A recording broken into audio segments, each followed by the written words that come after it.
Hi everyone and welcome to the Unquendor Guitars workshop. My name is Daniel and this is another part in the video series where I'm building my Phoenix Rising guitar, a tribute to a Gibson Firebird. And in this episode I'm going to shape a neck, so let's dive straight into the video.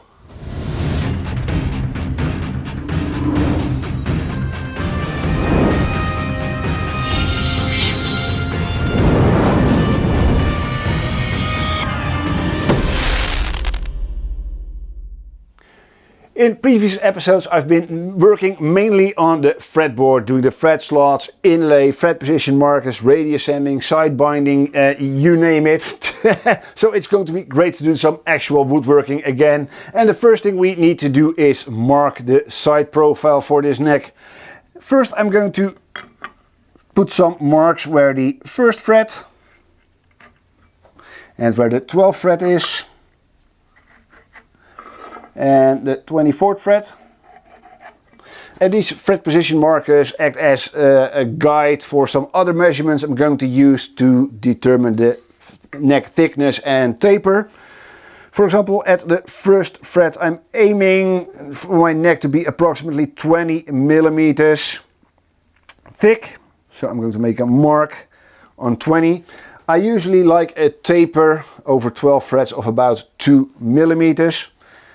So I've marked this at 20, so the next one will be 22, and this gives me the overall taper for the neck profile. So I'm going to make a mark, but I'm starting at the nut all the way down to 24.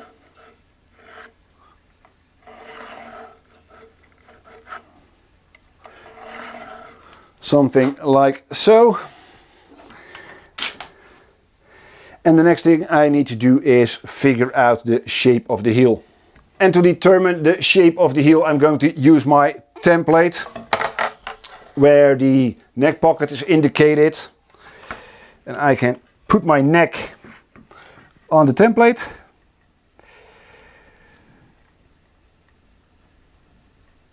Approximately something like so, and I'm going to mark where the body, or the template in this case, is hitting the neck. Now I'm going to switch this, turn this upside down, and I can align these marks. Let's see, something like so. Center line of the template, center line of the neck, all marks align, and then use my pencil to trace what is going to be the heel and the neck to body transition. So there's a line right there, and again I'm going to use my pencil and my square to make sure these lines stay nice and visible. Here's the other one. And I'm going to draw them all the way up to the line I drawn in previously.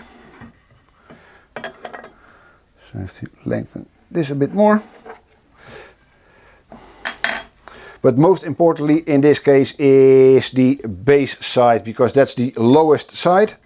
And to draw in this little curve I can take this measurement, the height of this line approximately, which is 36 mil, and I can draw 36 mil to the side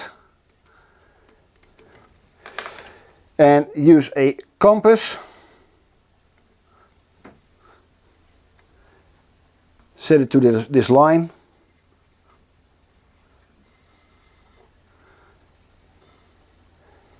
And this should give me an approximation of the curve for the heel I'm going to be making. And I do know that I'm going to cut the heel to a final thickness. I'm going to lose approximately a centimeter at the bottom at a later stage, once the guitar body is done and I've made the heel pocket.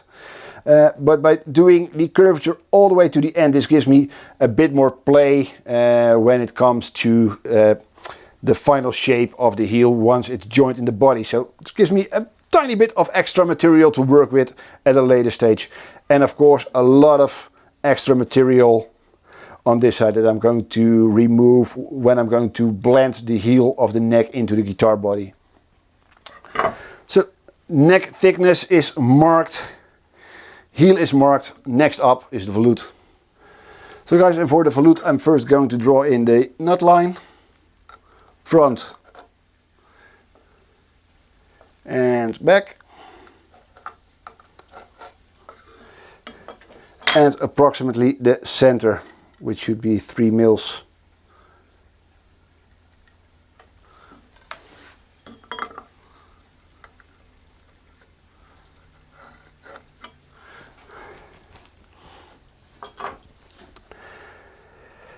And now I can determine the height of the volute. I'm going to go with 23 to start with. It's a nice shape. This shape I'm going to draw in by hand.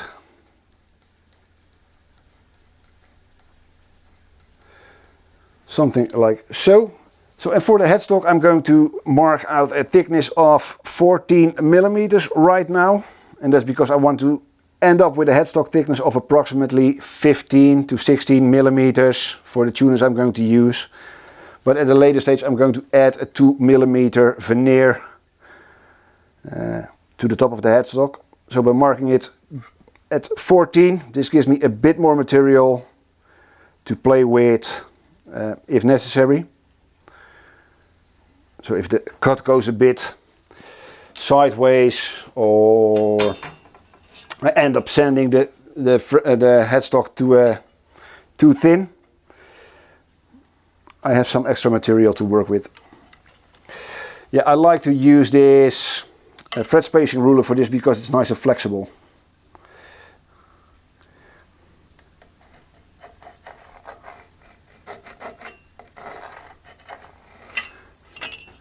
This is 14. And for the volute I usually like to use the inside of my masking tape. Approximately right here. From this edge to down here.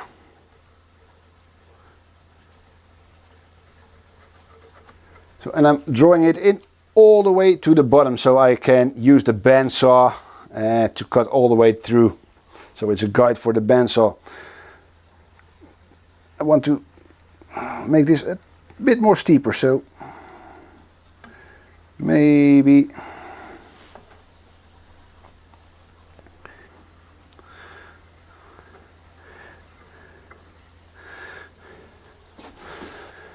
so, and of course these lines aren't final. I can always change the height of the volute by either sanding it down a bit when sanding the headstock to final thickness or when shaping the neck. This is just the initial guidelines for the bandsaw, which is the next step. So I've set up my bandsaw with a 6mm or a 1/4 inch blade, and that's so I can make these tight corners around the volute and of course the heel of the neck. So a small blade, and that's always a bit tricky because there are some long straight cuts, for example the headstock thickness and the neck itself. It's always a bit tricky doing these long straight cuts with a narrow blade, but yeah, I think if I can keep my focus I should be alright. And let's see, what do I want to cut first? I think I'm going to cut the headstock first. Yeah. Bit tricky, but here we go.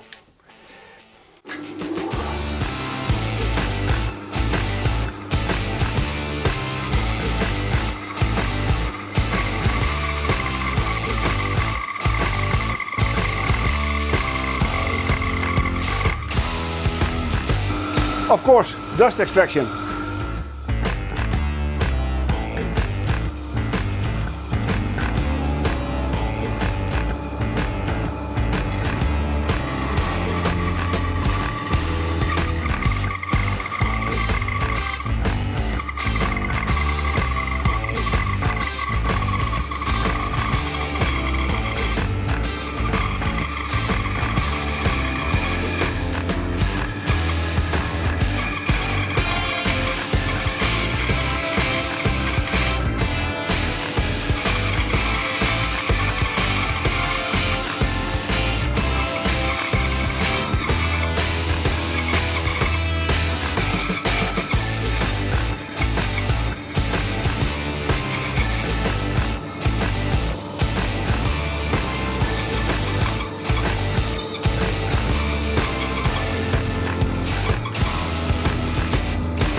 always a tricky cut. But hey, we're there.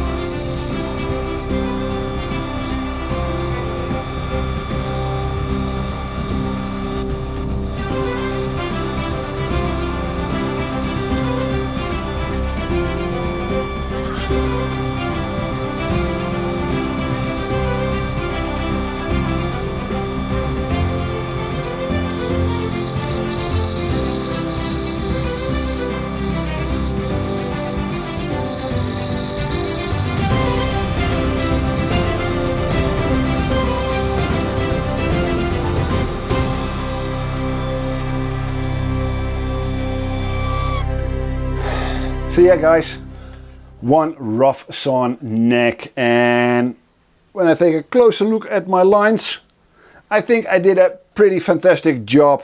I'm pretty close to the line everywhere and I never went over it, so yeah, I'm very pleased. And now I can take out some rasps, files, sandpaper, everything needed to shape the neck, and of course I'm going to use my spindle sander trick to get the headstock to thickness and get a nice curve into the volute. And yeah, I might as well start by doing just that. But before I can run the headstock through the spindle sander, I need to add a filler block, and this has two reasons. One is this gives me a nice flat and straight surface to run against the fence of my sander, and the second is when I butt it up against the nut line. Now this gives the underside of this filler block a nice line that's parallel with the center line, so I'm sending the volute perfectly square or perpendicular to the center line. So very quickly I'm going to use, of course, some masking tape.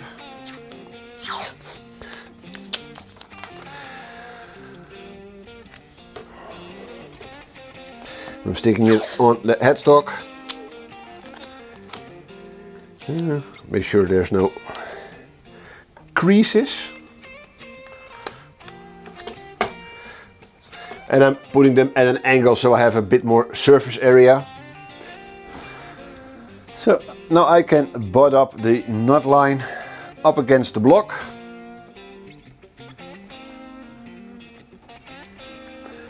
And use a pencil to indicate where the edge of the headstock is going to be and where the masking tape is. On all sides.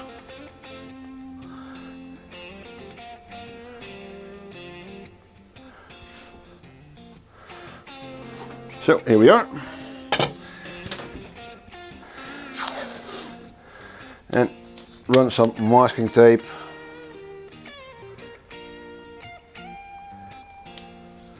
in between those marks.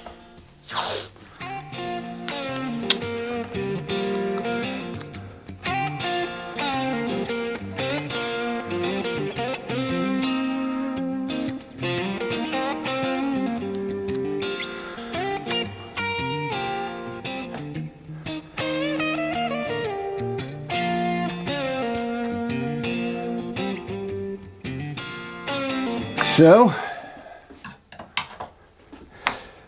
and now again use some CA glue, and I'm always putting my I think I said this in this episode or maybe the previous episode, always put your CA glue on the masking tape on your actual workpiece, not on the template.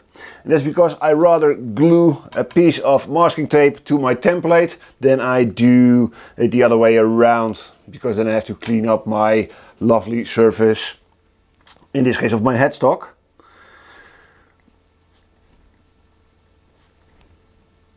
So make it a habit of applying the CA glue to the masking tape of the part. A bit much, I think. Always a good idea doing super glue with your fingers. this is relatively slow setting, so I'm not too worried. And here we go, glue applied. First butt it up against the nut line and then look for the marks I made.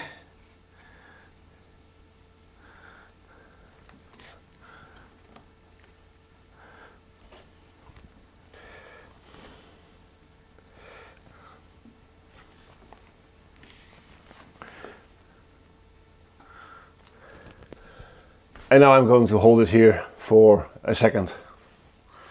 Yeah guys, I'm at the spindle center and I've already set it up with the fence of my router table. And I get this asked very often is, how do you attach the fence to your spindle center? And it's pretty straightforward, to be honest, because there are two clamps right here, just two regular wood clamps.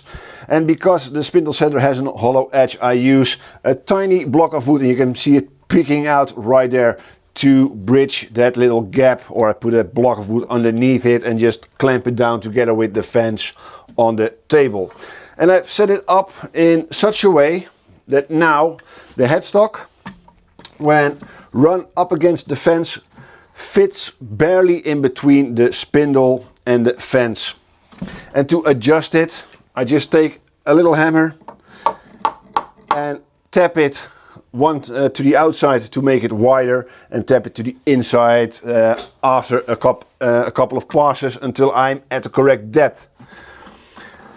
One tip though, always push your headstock or whatever you're trying to sand with this method. I used to do my fretboards like this as well. Always push against the rotation. This spindle rotates counterclockwise, so I'm always pushing in from the left against the rotating direction, and that's because I can then control how far I want to sand. If I want to do it the other way around, the spindle will grab hold of your workpiece and will pull it in, and it's almost impossible to pull it out or even to control the rate of cut or the depth of cut. So always push against the rotation, because when the spindle grabs hold of your material, it either shoots it out or it will sand way too far into your volute in this case. So yeah, make sure you have some dust extraction running, and I'm going to give you guys a better angle, and let's start sanding the headstock through thickness and a nice curvature into the volute.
So here's our lovely sanded headstock. It's to the correct thickness right now. And I have a very smooth transition into the volute. And yeah, guys, the volute may seem a bit high at the moment, but of course I have to shape the other side as well, and after carving it will go down drastically. It's better to have too much material right here than too little, in my opinion. So yeah, next step is to make sure the back of this neck is nice and flat and straight, so I can draw in some lines that help me to shape the back of this neck. So guys, I went ahead and clamped the neck to my carving jig, and that's set into the vise of my workbench. And now I can take out some Iwasaki carving files, add my Shinto rasp and start shaping the neck. And first I'm going to make sure that the back of the neck is nice, straight, square, whatever you call it, before I start drawing in some lines and taking some measurements to make the round over. Of course you can, if you're rounding over by hand, you can just start rounding over the neck at this stage, but I like to be more precise. So first I'm going to make sure it's nice and straight and even on both sides, even height on both sides, and clean up the volute a bit, and then start drawing in the lines to make my facets to round over this neck. So it's maybe for some an unnecessary step, but I like to be precise, and it will take me 1 or 2 hours extra, but then I know for sure I get a perfect neck shape when I'm done carving.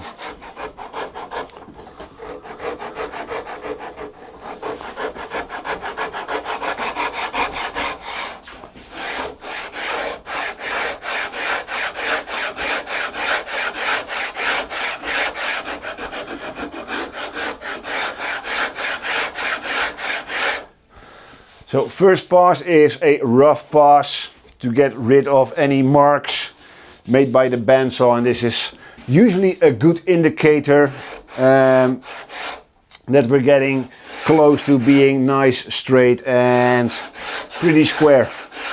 But don't focus on one spot, because then you will create a dent. Always focus on the entire length of the neck, keeping your rasp or bladed tool, if you have a plane that would fit in between, but make sure you're keeping your tool nice and flat.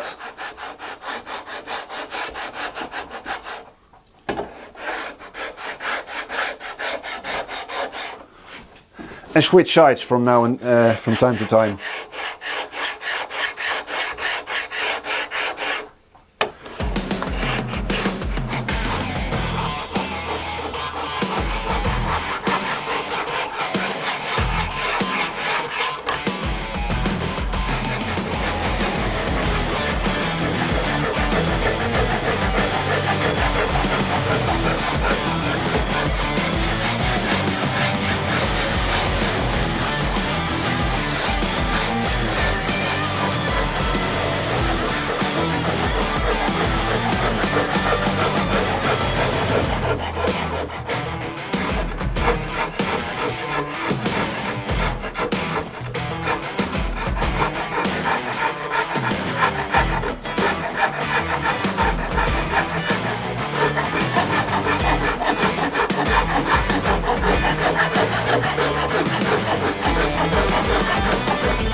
Yeah guys, I think I'm almost there.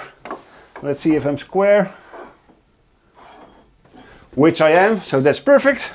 Let's see if the back of the neck is nice and straight. Yeah, it's spot on, at least for this purpose. So the next step is to mark out where I want my facets to go. So I'm going to draw in a center line, and then I'm going to use a diagram I've drawn up a long time ago, and if I can remember while editing this video, I will put a screenshot of this diagram right here in the video. And this diagram shows me where to draw my lines on the neck, and the first thing I need to do always is create a center line. And then instead of using fixed measurements, I'm using references to decide where to put the other lines. And for this guitar, for example, I'm going to go with a perfect C shape, and the first facet I'm going to create is a 45-degree angle coming from the center of one side of the neck. So first I'm going to draw in a center line and divide each half in half again. I once again forgot to record a clip of me drawing in these reference line, but all it is that I took some reference points from a fret and drawn in a mark across the neck perpendicular to the center line. And now I can use my protractor and find the center line once again on this neck blank.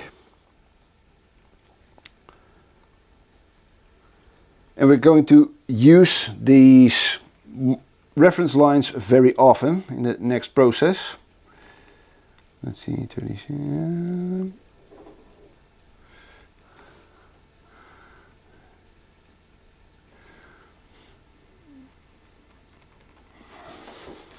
So here we go.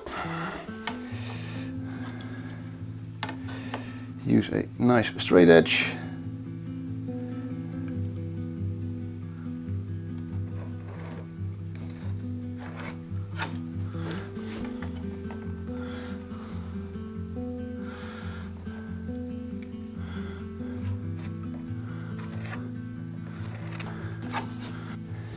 And the next step is to divide these two sides in half once again. So again, protractor.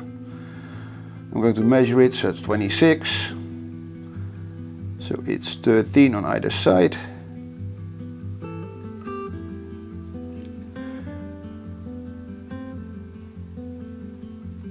That's right there. Oh, let's do the other side as well while I'm here.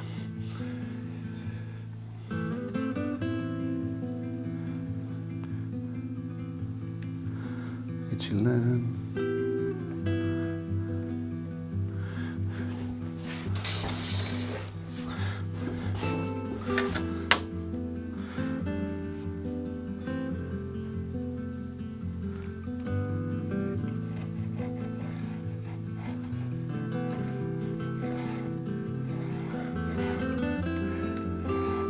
And I'm making sure this line is nice and visible, because this will be my reference when I'm carving the first facet.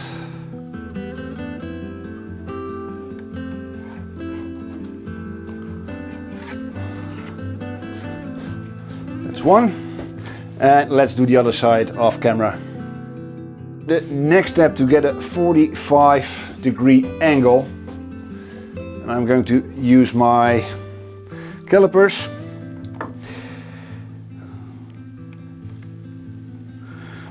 Like so, and I can use my pencil. So measurement like this, and the same measurement has to go down to get my 45-degree angles, because for a 45-degree angle, two of the three parts of the triangle, in Dutch we call it the legs, but I don't know how it's called in English, are exactly the same length.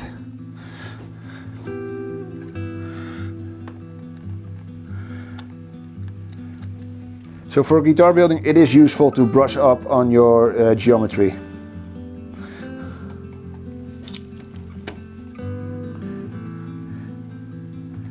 And of course, for efficiency, I should have done this on the other side at the same time. Well, too late now.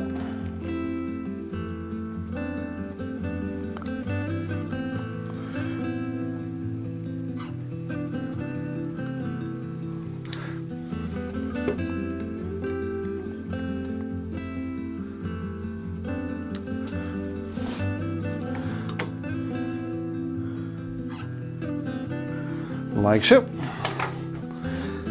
There was a reference line missing right here and right here.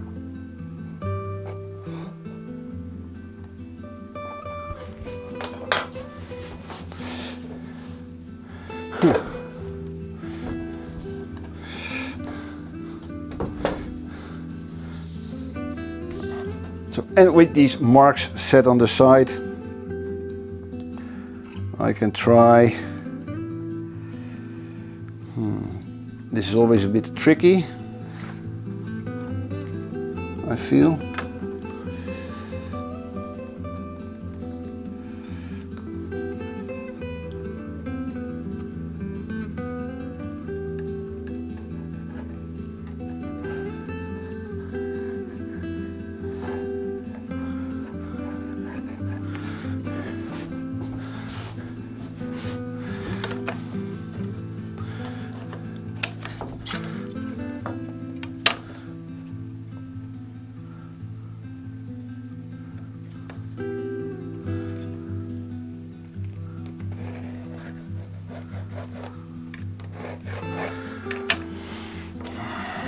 So that's my 45 degree on one side. Flip it around and do the same on this side.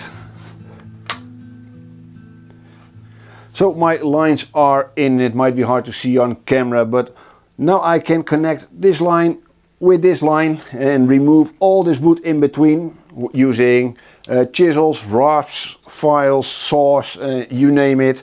And this should give me a perfect 45 degree facet to begin with. And of course I'm going to do the same on the other side of the neck. So what I usually like to do is create the first part of the facet on either side of the neck, so at the beginning and at the start.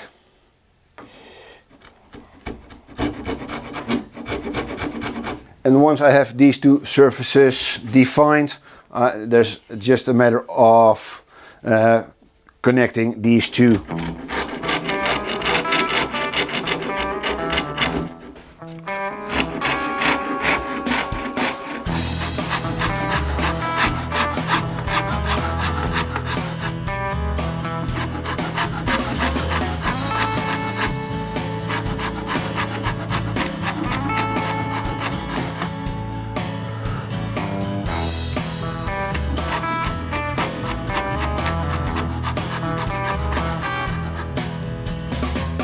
And now with these two parts of the facet done, I can now connect them by removing all this material. It's going to take a while.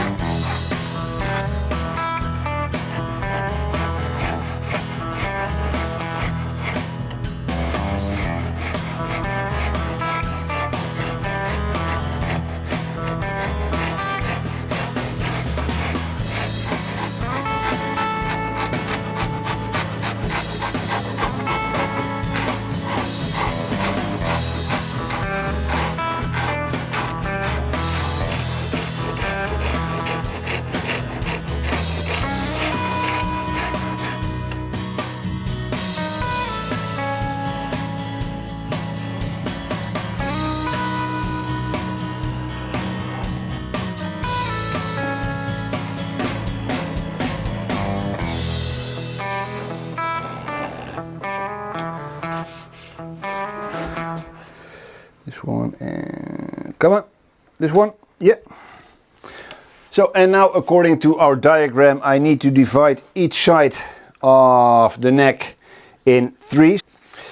And the facet we just created, so the 45 degree angle, in half. And that gives us our second cut. So 1/3 from the center and to the halfway of this 45.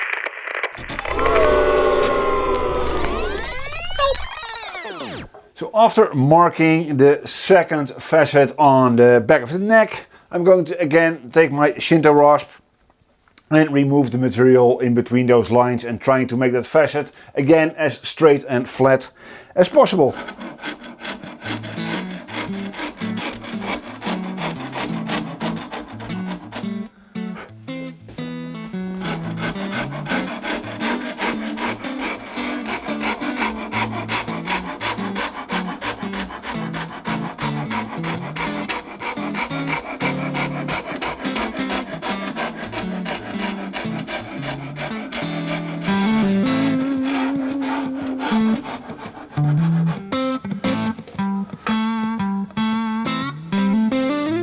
So, and to help me stay nice and flat, I'm marking the area I want to remove. So this gives me a visual indicator whether or not I'm nice and flat in between those lines, because the multi-laminate, it can be tricky to see.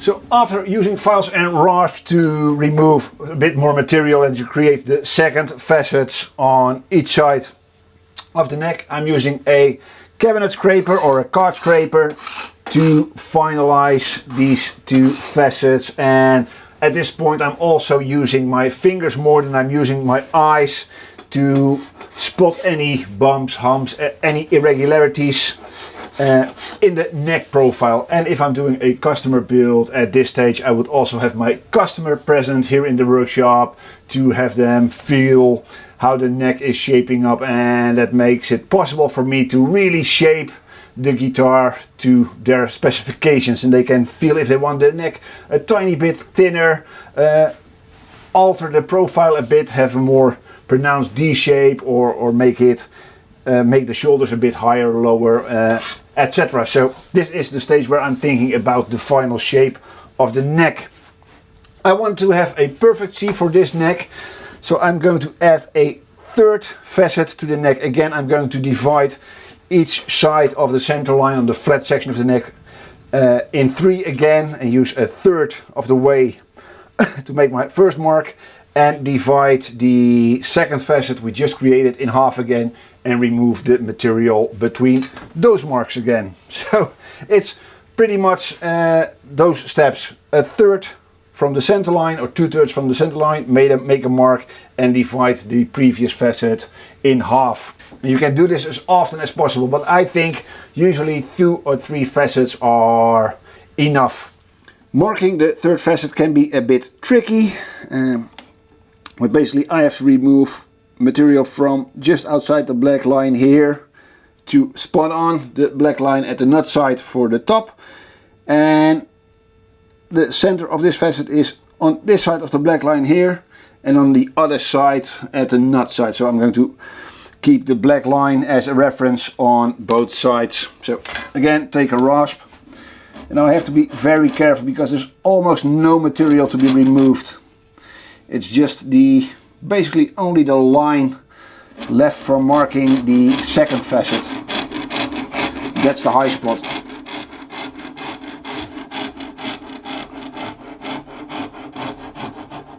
So I'm going to fairly quickly switch to the finer side of the Shinto rasp.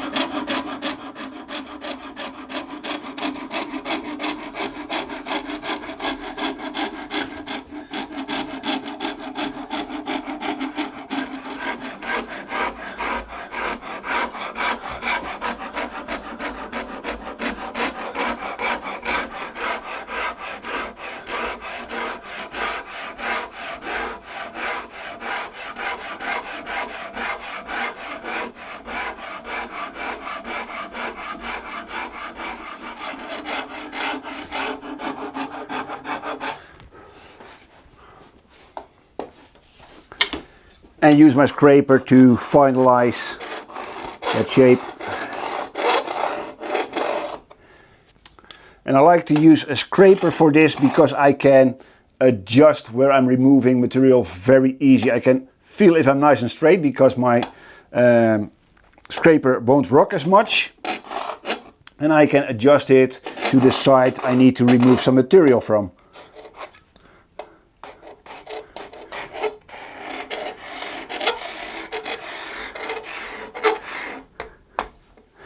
And now with all 3 facets in, I can barely see them anymore, and I can really start to feel the shape of the neck. Next thing I'm going to address before rounding the entire neck over is this little edge left near the fretboard. And I'm just going to take my card scraper and break this little edge. And how you shape this really determines how the final feel of the neck is going to be. But for now I'm going to just follow the contour of the neck a bit and shape this last bit.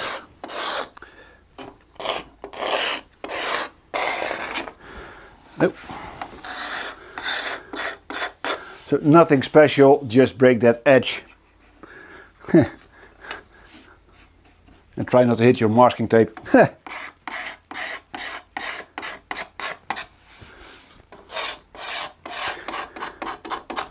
So after breaking this edge, it's time to round over the entire neck and make a nice consistent neck shape. I'm going to first use a scraper and remove all the edges I can feel left by faceting the neck. And this is just because it's quicker and easier than to do it with sandpaper. So before I take out sandpaper and really start sanding the shape in the neck, I'm going to do as much as possible with a scraper, a rasp or a file. Then you can use whatever tool you like for this job. And for me at this point in time, it's scrapers.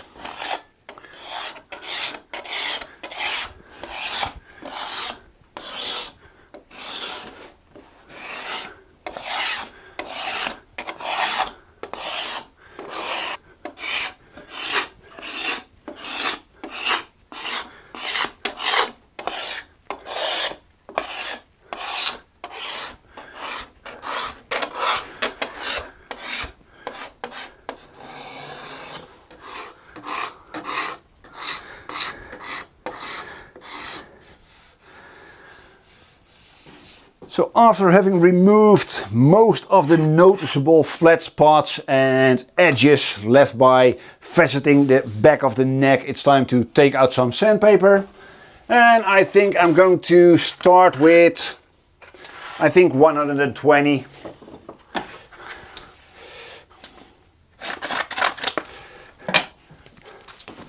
Nice big piece, 120 grit. And now I'm going to just sand in the final shape, or at least very close to the final shape.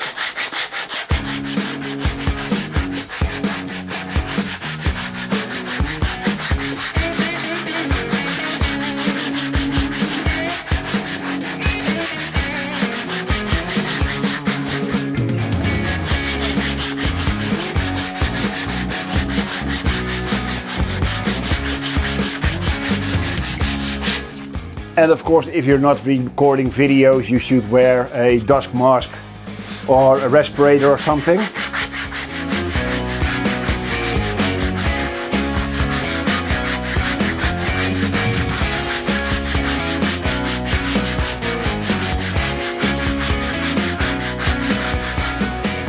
And by altering the angle by which you pull your sandpaper, you can see this is a very steep shape, more like a D, more like a C. So I'm using the angle to determine the final shape.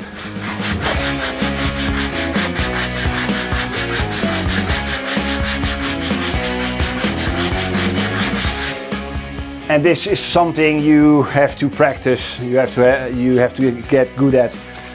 I can only show you some methods, but I can't tell you exactly how you do it. This is the craft in craftsmanship, to be honest. To be able to shape a neck.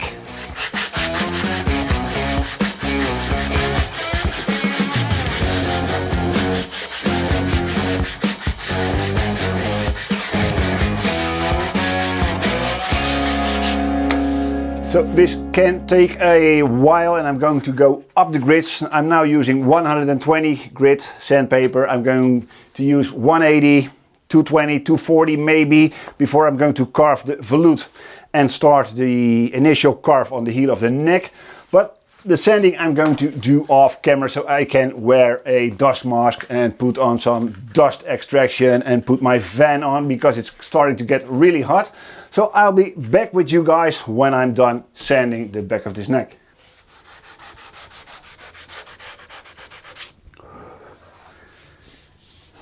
Yeah guys, I think I'm done sanding for now, and I'm really happy with the shape of the back of this guitar neck. Next step is to carve the volute, and first I have to draw in the curvature I want the volute to have. So from the center I'm going to draw a line. I like to make it tangent to this little curve. Go up to the center and go down here and make it tangent to this curve as well. Make sure it's nice and round. And now with the arc for the volute established, I'm going to use rasps, files, chisels, gouges, you name it, everything I can to remove this material and really blend the volute into the rest of the neck. And here we go.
So yeah, after rough shaping the volute using carving files, Iwasaki carving files, I'm going to use a smaller rasp to refine the shape even more and make sure I blend in the shape of the volute with the curvature of the neck and into the headstock. And I make sure there are no bumps, humps, dips or flat spots anywhere, and all the transitions, so from the neck into the volute, is nice and smooth, and also from the neck into the headstock right here. There's a tendency to be a flat spot right here in the upwards angle of the volute, and right here where the transition between the neck curve, the volute, and the headstock is. So I'm making sure these are as nice and smooth as possible, and also I'm making sure that the swoop of the volute on the neck side is also nice and even, so it's a nice and even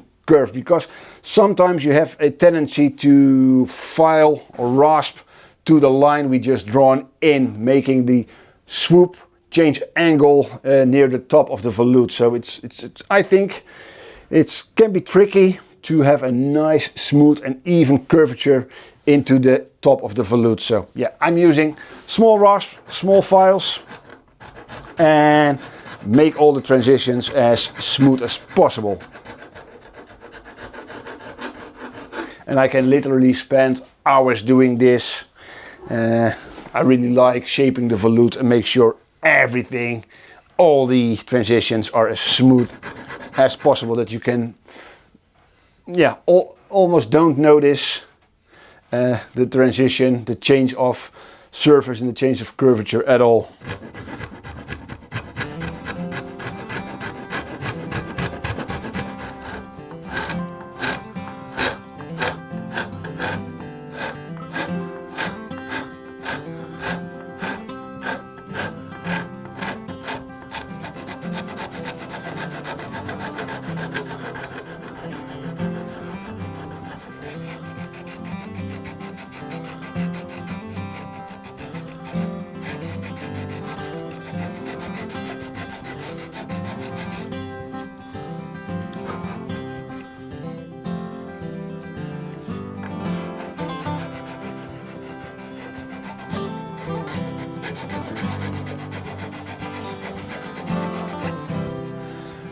After refining the shape and the transitions even more with a small little file, I'm going to use some 180 grit sandpaper with a dowel inside, in which I cut a little slit so it holds onto the sandpaper a bit better.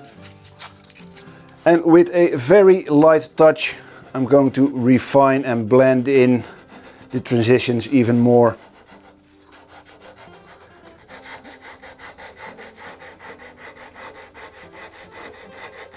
And I'm taking my time and a soft touch, like I said, because the last thing I want to do is create a dip at these transition points from the volute into the neck. If you start really putting in some effort, there's a possibility of creating a dip at this transition point, and that's something you want to avoid.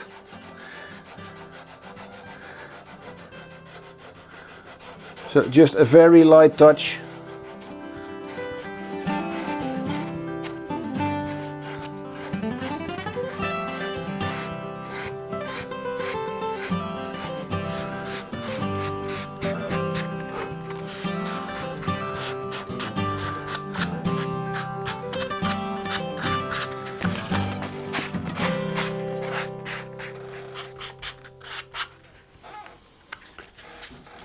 So, and to finish shaping the volute, I'm using the most sensitive tool I have, and that's my finger with a piece of 220 grit sandpaper. And I'm running my finger and the sandpaper along all the transitions along the volute, and make sure everything is nice and smooth and there's no more irregularities.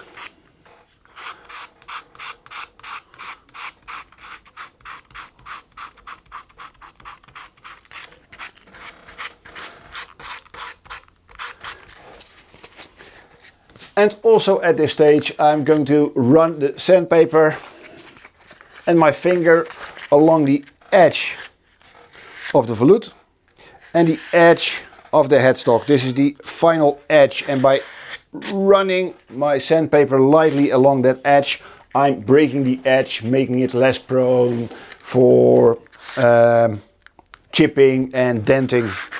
And it's less sharp, so it's nicer for your fingers and your forearm as well when you're rubbing against it.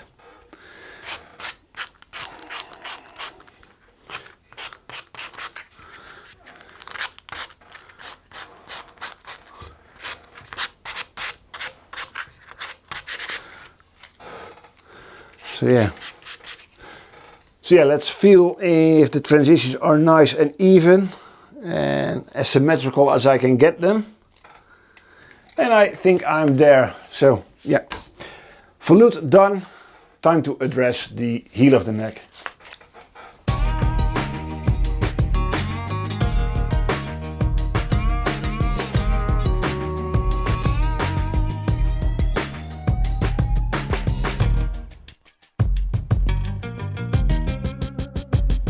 And for the heel of the neck, I'm going to try a new technique.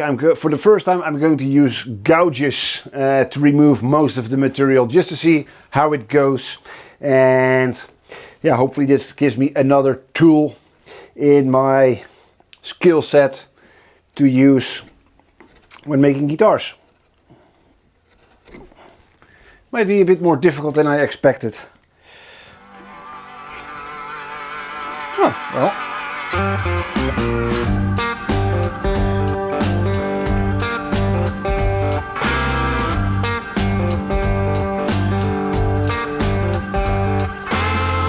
This seems to go well enough.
So guys, just as with the Volute, after removing most of the material with, in this case, the gouge, I'm switching to finer and finer tools.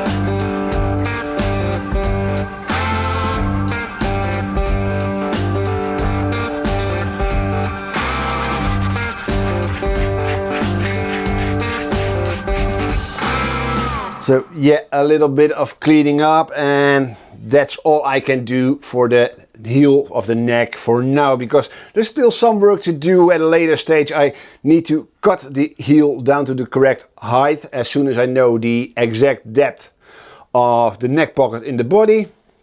And of course, once the neck is glued into the body, I'm going to blend the heel of the neck into the body so it gets a nice neck to body transition. But for now, I'm already pretty happy because the heel of the neck is fitting my hands perfectly.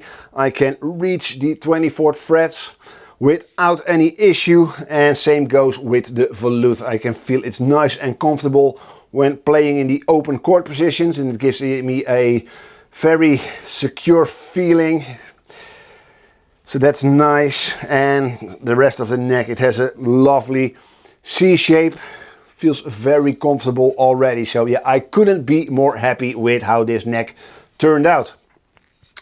This is also unfortunately it for this week's episode, I'm afraid, and I hope you liked it, and if you did, let me know by leaving a like, leaving a comment, suggestion or question in the comment section down below. This helps other YouTube viewers to find and enjoy my content, and in the long run it helps me grow my channel even further and make this all possible.